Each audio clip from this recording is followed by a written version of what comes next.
Baroness Prashar and Sir Lawrence Freedman and I would like to welcome you to the Queen Elizabeth II Centre. I should record how much we appreciate the support provided by the Centre and its staff during our public hearings and again today.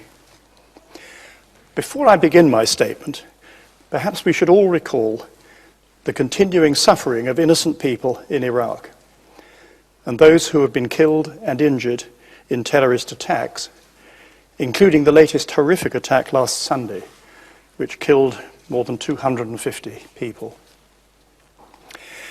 We were appointed to consider the UK's policy on Iraq from 2001 to 2009 and to identify lessons for the future. Our report will be published on the inquiry's website after I finish speaking. In 2003, for the first time since the Second World War, the United Kingdom took part in an invasion and full-scale occupation of a sovereign state.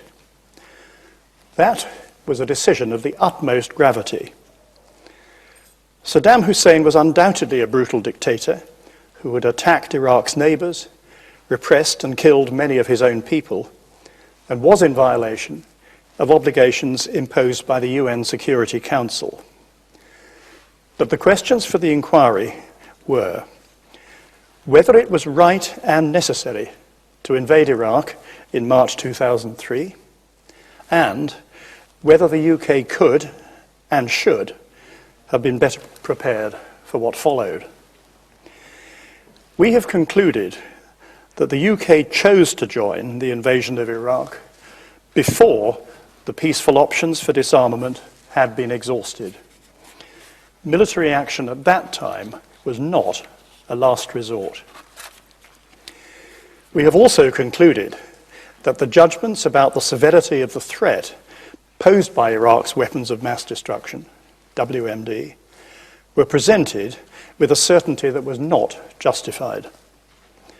Despite explicit warnings, the consequences of the invasion were underestimated.